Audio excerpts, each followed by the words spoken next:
त्याच्यावरती 100% कॉन्फिडंट असणं खूप गरजेचं आहे.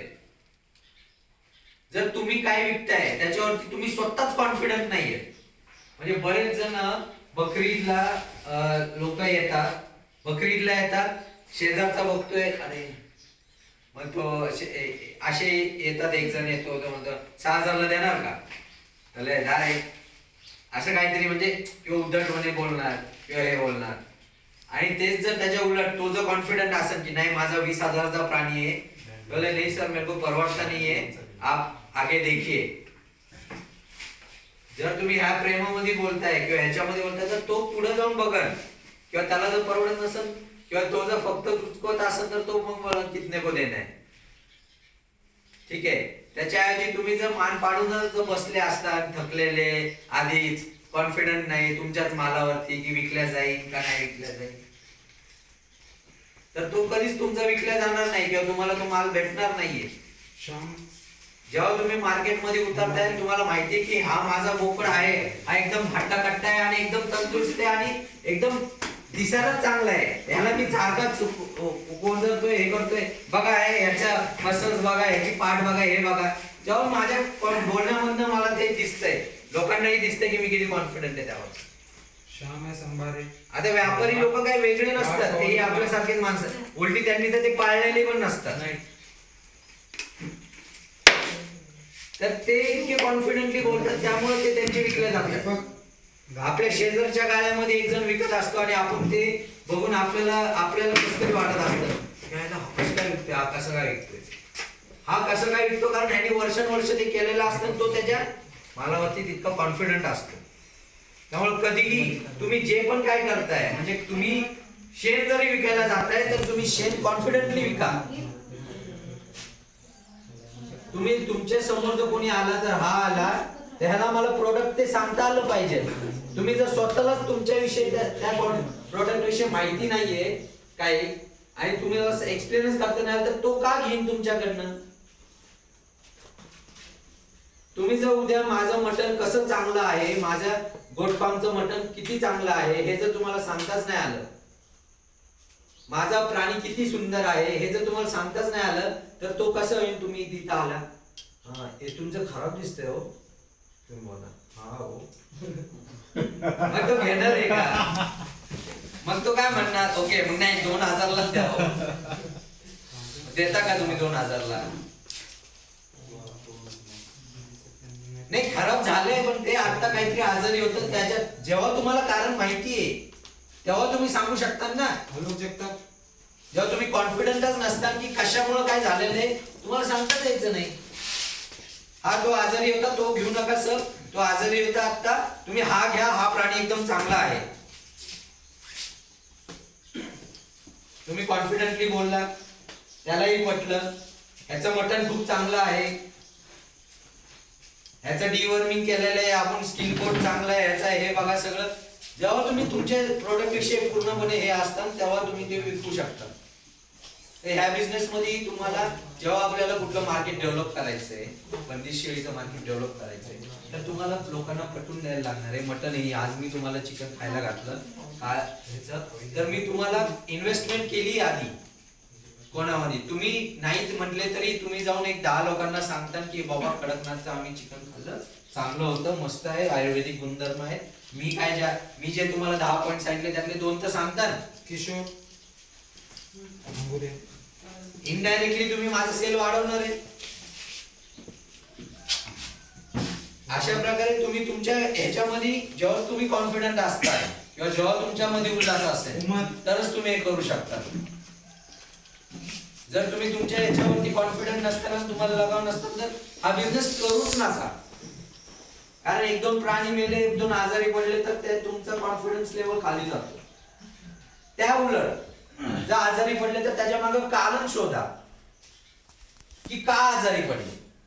कारण काय होतं, कॉन्फिडन्स लूज झालं तर त्याच्या मागे कारण शोधायच्या ऐवजी आपण डिमॉरलाइज होतो आणि जे केलं पाहिजे तेही केल्या जात नाही किंवा जे रेग्युलरली खुराक दिल्या जात होता तोही कमी होत जातो. अच्छा काय होतंय ते खुराक, आता गाडी आली पैसे घालायचे, अरे ह्याला पैसे घालू का त्याला बंद करू, आता बंद करू चालू करू, बंद करू चालू करू, ह्याच्यामध्येच तुमचा इतका टाइम जातो की जे प्राणी असतात तेही खराब होऊन जातात. आणि असं जरी म्हटलं, किती मी म्हटलो की आपल्या शेळीला नेल्या मार्केटमध्ये की विकल्या जाती, तरी बंद करणं कुठलाही हे तितकं सोपं नसतं.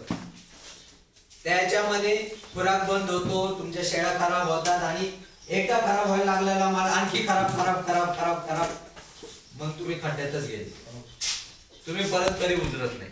आणि एकदा बंद केलेलं कोणी कधी कुणी परत चालू करत नाही.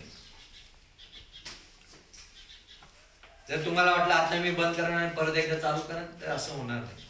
त्यामुळे पहिली गोष्ट सगळ्यात महत्वाची आहे की मी हे सगळ्यात तुमच्या मनात बिंबवतोय की जर तुम्हाला ह्या क्षेत्रामध्ये आवड असेल आणि तुम्ही कॉन्फिडंट असताल की मी हे करू शकेन, तरच ह्याच्यामध्ये उतरा.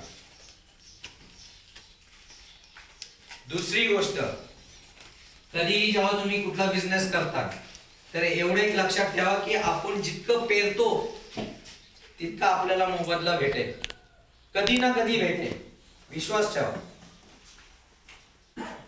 जे काही तुम्ही आज करता, म्हणजे आज असं ह्याचा विचार करू नका की मी ह्या माणसाला काय ट्रीट करू. जितकं तुम्ही पुढं देत जाता त्याला म्हणतात कस्टमर सॅटिस्फॅक्शन, कस्टमर डिलाइट. एक तुम्ही माल विकला, त्याला फक्त कस्टमर सॅटिस्फाय झाला, पण त्याच्या संग तुम्ही त्याला आफ्टर सेल सर्व्हिस दिली, त्याच्या संग फोनवरती बोलले, त्याला दोनदा तरी कॉल केला, बाबा मी दिलेले प्राणी कसे आहेत, बकरीदला तुला मी बोकड दिला होता, कसं चव वाटली. एक फोन गेला तुमच्याकडनं तर त्या माणसाला इतकं सॅटिस्फॅक्शन वाटतं तो पुढच्या वेळेस कधी दुसऱ्यांकडनं घेणार नाही. मी बकरीदला 200 बोकडं विकतो असंच नाही विकत. मी प्रत्येक बकरीद नंतर 50 ते 100 कॉल करतो, प्रत्येक कस्टमरला फोन करतो, जितके माझ्याकडे रेकॉर्ड्स आहेत त्यांना विचारतो, भाई बोकड दिला होता, कसा वाटला, मटन कसं लागलं, तंदुरुस्त होता का. तो ऍटलिस्ट काही ना काहीतरी फीडबॅक देतो. तोंडावर तर कोण म्हणत नाही खराब होता, जर असलं तर.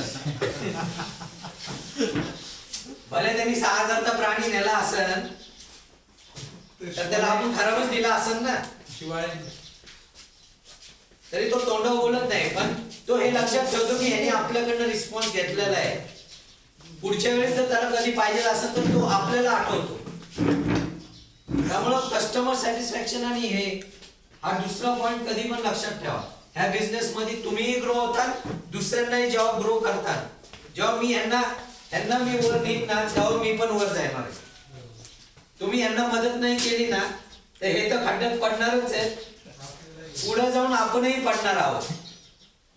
मग तो बकरीचा एंड कस्टमर असू नाही तर नवीन शेळी पालक असू, ज्याला मी ब्रीडिंगला देतो. एक नवीन शेळी पालक आहे, मग त्यालाही चौकशी करा की त्यांनी कसं पाळलंय, काय झालं.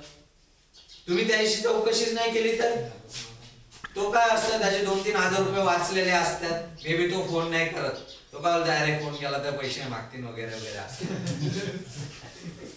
तो फोन नाही करत. अशा याच्यामध्ये काही युगो पण असतो, मी एक शेळी पालक आहे चांगला आणि मी त्यांना कसं काय विचारू, म्हणून तो काय फोन नाही करत.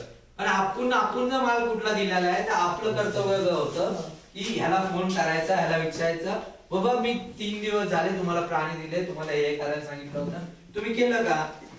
कोणाला आजारी नाही आहेत ना, 1 महिनाभर तुम्ही एक आठवड्याने जरी फोन करून यांना विचारलं, 2 लाखाचा मी यांना माल विकलाय तर यांना 4.4 रुपयाचे केले, काय प्रॉब्लेम नाही, काहीच प्रॉब्लेम नाही. तसंच तुमच्या बकरीचं झालं, तुमच्या खाटकाला तुम्ही माल देताय तर 10 बोकडं दिल्यानंतर बाबा तुला कसं पडताळा पडलं, तुझ्या कस्टमरचा रिस्पॉन्स कसा आला, एक त्याला फोन केला की ह्यानी कसं होतं तुमचं कस्टमर कॉन्टॅक्ट आणि जितकं तुम्ही जे काही तुम्ही करताय हे कधी ना कधी तुमचं त्याचं आता नाही दिसणार रिझल्ट, त्याचा पुढे जाऊन कधी ना कधी तुम्हाला त्याचा रिझल्ट दिसेल. मी इथे 1 दिवस इन्व्हेस्ट करतोय ट्रेनिंग मध्ये, ह्यातनं मला किती कमवणार आहे, किती कमवतोय मी, तुम्हाला जर कॅल्क्युलेट सगळं काय केलं तर किती निघणार आहे, हार्डली 1-2 हजार रुपये. काय पडत असलं तर कधी तर पडत असते, नाही तर ते पण नाही पडत तरी खिशात नाही. ह्याच्यामधनं कमवायचा असा हेतू नाहीये. ह्यानी काय होतंय की मी आपले शेळी पालक वाढवतोय जेणेकरून मार्केट वाढणार आहे. उद्या जाऊ पुढे जाऊन जर तुम्ही नाही म्हटले तरी कोणी ना कोणी माझं नाव काढणच ना, 10 जणांना सांगणच ना. म्हणजे ह्या इंडस्ट्रीमध्ये माझं एक नाव होईल. हळूहळू काय होईना आपले एकमेकांना मदत करायला शिका आणि एकमेकांना घेऊन पुढे जायला शिका. बरेच जण याच्यामध्ये काय करतात, काही जर कळलं की बाबा हे औषधाने चांगलं होते तर ते स्वतःपर्यंत ठेवतात. सलीम खाली ते पुढं ते नाही तर ते पुढं नाही जात. मग त्यामुळे त्याची डेव्हलपमेंट होत नाही, रिसर्च होत नाही, त्याचं इम्प्रुव्हमेंट होत नाही. नितेश भगत, तुमच्याकडे एखादं चांगल्या ब्रीडचा बोकड असेल, तुमच्या आजूबाजूला कुठले शेळ्या असतील तर त्या लावून द्या. संजय तुळे, असं धरू नका की आपल्या चांगल्या बोकडाचा प्रसार दुसरीकडे होईल. त्या माणसाला कधी ना कधी तो माणूस तुमच्या कामाला येईल, कधी ना कधी तो तुमचं नाव काढेल. देत राहताना आपोआप तुम्हाला मिळेल. त्यामुळे ह्या बिझनेस मध्येही तुम्ही कुठलाही बिझनेस, म्हणजे हाच बिझनेस नाही, कुठलाही बिझनेस करताना तेव्हा ह्या 2-3 गोष्टी लक्षात ठेवा की आपण पहिल्यांदा तर कॉन्फिडन्स असलो पाहिजे. आणि तिसरी आणि महत्वाची गोष्ट म्हणजे आपण कधीही हार मानली गेली पाहिजे नाही, कारण शोधले पाहिजे. तुम्हाला काय वाटतंय मी 6 वर्षापासून हा बिझनेस करतोय, मी असंच ह्या पॉइंटला आलो का? माझ्या शेड मध्ये खराब प्राणी नाहीयेत असं तुम्हाला वाटतंय का? आता मी एकदम परफेक्ट आहे असं तुम्हाला वाटतंय का? पण मी कॉन्फिडंट आहे की त्यातलं कोणी मरणार नाही किंवा सगळे काही तंदुरुस्त आहेत, की याच्यामध्ये मला काही नुकसान नाहीये. मी तेवढं तर कॉन्फिडंट आहे. का कॉन्फिडन्स आहे? कारण मी प्रत्येक कारणाचं, प्रत्येक गोष्टीचं कारण शोधलंय, प्रत्येक गोष्टीचं कारण शोधून त्याच्यावर सोल्युशन काढून मग पुढे आलेलो आहे. तर आपल्या इथं जर मरतूक होती, आपल्या इथं जर एखादं पिल्लू मरतंय तर त्याचं कारण शोधणं, जर नाही सापडलं तर 10 जणांशी चर्चा करणं, हे करत करत करतच तुम्ही एका स्टेज पर्यंत येता. मी शेड्यूल बनवल्यात, मी गोट्सचे शेड्यूल बनवले, मेंटेनन्सचं बनवलं, वॅक्सिनेशनचं बनवलं, मी डिवर्मिंगचे शेड्यूल बनवले, ते तुम्हालाही फॉरवर्ड करणार आहे. हे काय मी एका दिवसात शिकलोय असं नाही. हे मी 10 जणांशी चर्चा केलेली, मी स्वतः प्रॅक्टिकल केले आणि त्यानंतर शिकलेलो आहे. बॉटल फिडिंगचं केलं, त्यामध्ये कुठले औषध द्यायचे, हे काय मी एका दिवसात एका रात्री शिकलेलं नाहीये किंवा कोणी मला सांगून सांगितलेलं नाहीये. हे आपण प्रॅक्टिकली करून करून शिकलेलो आहे. तर कुठल्याही गोष्टीची आपल्याकडे युटर्न नाही. हे जर जेव्हा तुमच्या, कारण मला आता मी सिनियर मॅनेजर आहे ऍक्सेंचर मध्ये, मला 1.25 लाख रुपये पगार आहे महिन्याला. मी का करतोय? मला जर युटर्न घ्यायचा असतं तर मी कधी बंद करून बसलो असतो. आमच्यामध्ये फॅशन आहे, तोही आयटी मधला आहे, दाढी वाढून बसलाय, सगळीकडे खराब वगैरे तो करतोय.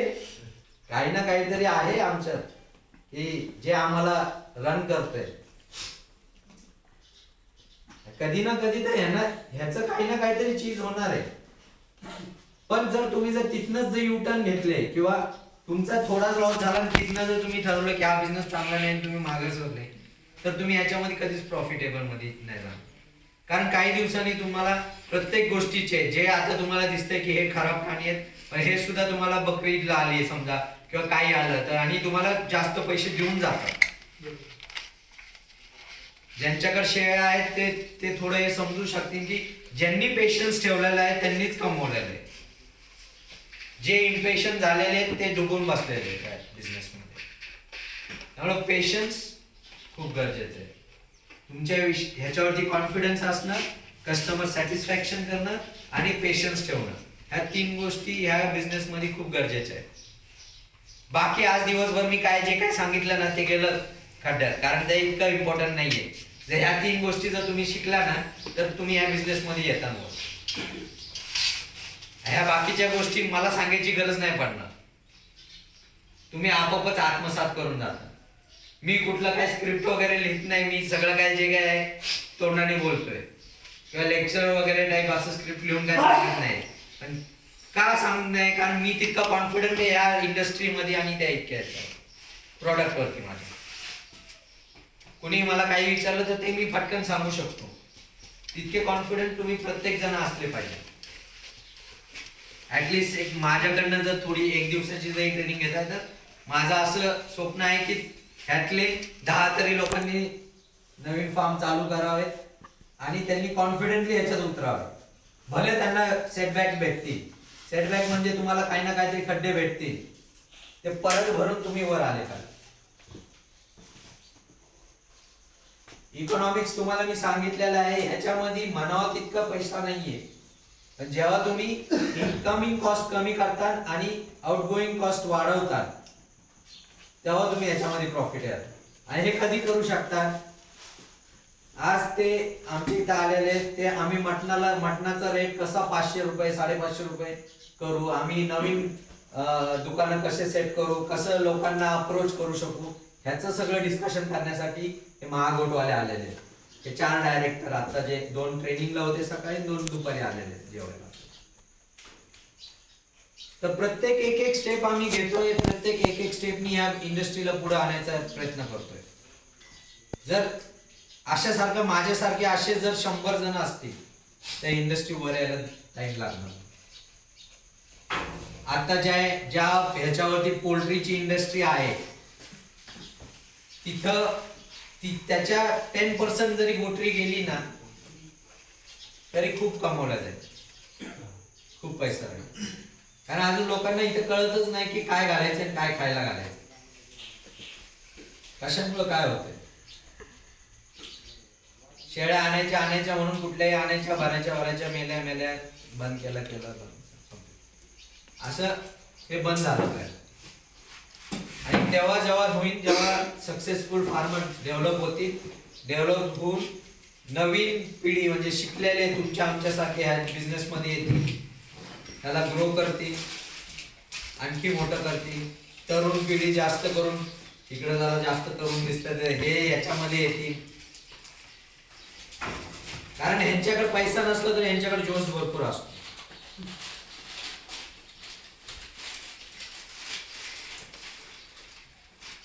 तर फक्त आपला आता जे मी तुम्हाला सांगितलं होतं 4,500 रुपये तुमच्या शेळीवरती खर्च येतो, सेम तेवढाच तुमचा 4-4.5 हजार रुपये बोकडावरती खर्च येतो.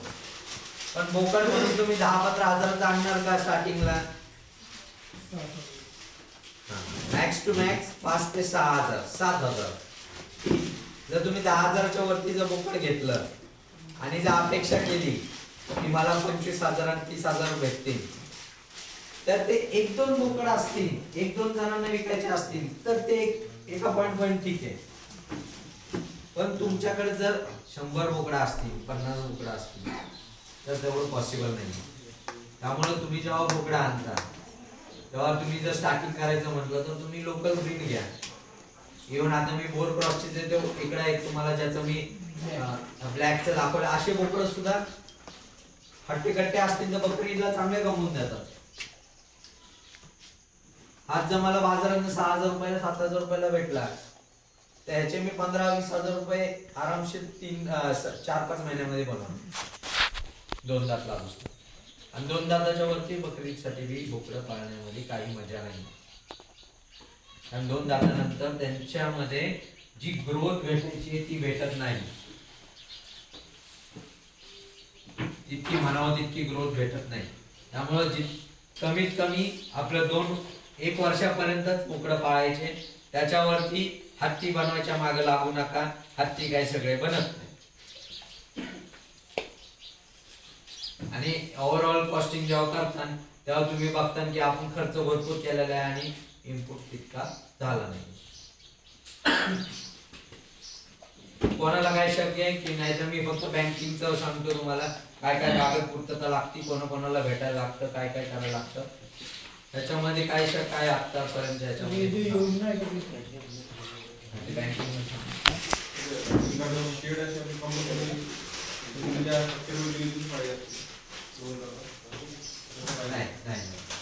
सांगतो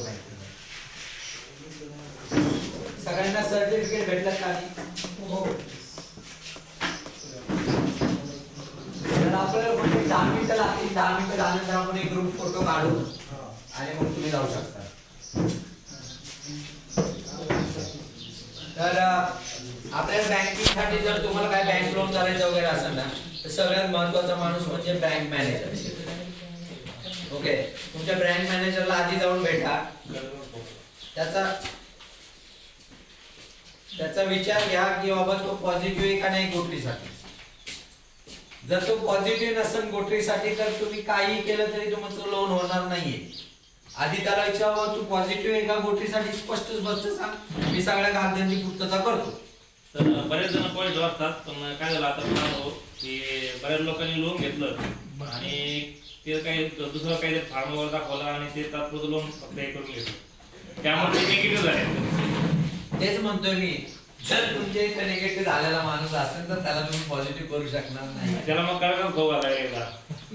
हा, मग तुम्हाला ते ऍक्च्युअली तसं काय करून काय होत नाही. जर त्याच्या मनात असेल ना तर तुमचे तरच तो लोन तुमचा सँक्शन करा, नाही तर